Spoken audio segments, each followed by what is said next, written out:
ವಿರೋಧವಾಗಿ ಇವತ್ತು ಯುದ್ಧಕ್ಕೆ ಇಳಿದಿದ್ದರಿಂದಾಗ ಸಹಜವಾಗಿ ಇಡೀ ವಿಶ್ವದ ಎಲ್ಲ ದೇಶಗಳು ತಲ್ಲರಗೊಳ್ಳಿದಾವೆ ಏನಾಗಬಹುದಪ್ಪ ನಾಳೆ ಅಂತ.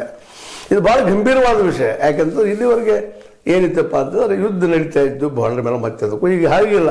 ಇಡೀ ವಿಶ್ವದ ಅರ್ಥವ್ಯವಸ್ಥೆಯನ್ನು ತನ್ನ ಕೈಯಲ್ಲಿ ಇಟ್ಕೋಬೇಕು ಅನ್ನೋ ದೃಷ್ಟಿ ಇಟ್ಕೊಂಡು ಅಮೆರಿಕ ಪ್ರಯತ್ನ ನಡೆಸಿದೆ. ಅದೇ ಕಾರಣಕ್ಕೆ ಚೈನಾ ತನ್ನ ಅಸ್ತಿತ್ವ ಪ್ರಶ್ನೆ ಅದ, ಅಮೆರಿಕೆಯನ್ನು ನಾವು ಬೀಟ್ ಮಾಡಬೇಕು ಅನ್ನೋ ದೃಷ್ಟಿ ಇಟ್ಕೊಂಡು ಇವತ್ತು ಭಾರತ ಜೊತೆ ಆಗಿರ್ಬೋದು, ಇನ್ನೂರು ದೇಶಗಳ ಜೊತೆ ಆಗಿರ್ಬೋದು ಒಳ್ಳೆಯ ಗೆಳತಿಯನ್ನು ಪ್ರಯತ್ನ ಮಾಡ್ತಾ ಇದ್ದಾರೆ.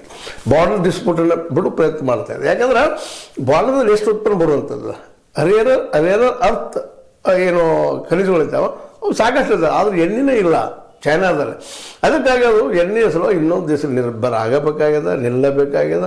ಆ ದಿಶೆಯಲ್ಲಿ ಇರಾನ್, ವೆನೆಜುಲಾ, ರಷ್ಯಾ ಇವುಗಳಿಂದ ಎಣ್ಣೆ ತರಿಸುವಂಥ ಕೆಲಸವನ್ನು ಚೈನಾ ಮಾಡ್ತಾಯಿತ್ತು. ಆದರೆ ಇವತ್ತು ಇರಾನ್ ಮೇಲೆ ದಾಳಿ ಮಾಡಿ ಅದನ್ನೂ ತನ್ನ ಕಬ್ಜಾ ಮಾಡ್ಕೊಳ್ಳಿಕ್ಕೆ ಹೊರಟಿದ್ದರಿಂದಾಗಿ ಅಮೆರಿಕ ಅನಿವಾರ್ಯವಾಗಿ ಇವತ್ತು ಚೈನಾ ಮತ್ತು ರಷ್ಯಾಗೂ ಸಹಿತ ಅಮೆರಿಕ ಮೇಲೆ ವಿಶ್ವಾಸ ಇಲ್ಲ. ಯಾಕಂದ್ರೆ ನಂಬಿದ ಗೆಳೆಯ ಯುರೋಪಿಯನ್ ಯೂನಿಯನ್ಗಳ ಮೇಲೆ ಸಹಿತದು ನ್ಯಾಟೋನ ದೂರ ಸರಿದು ಅವ್ರ ಮೇಲೆ ಸಹಿತ ಅಟ್ಯಾಕ್ ಮಾಡೋದನ್ನು ಗಮನಿಸಿದಾಗ ಸಹಜವಾಗಿ ರಷ್ಯಾ ತನ್ನ ಅಸ್ತಿತ್ವವನ್ನು ಬೆಳೆಸೋಸಲ ಚೈನಾ ಜೊತೆಗೆ ಕೂಡುವಂಥದ್ದು ಇವತ್ತು ಯುದ್ಧಕ್ಕೆ ಸಪೋರ್ಟ್ ಮಾಡುವಂಥದ್ದು ಬಂದದ.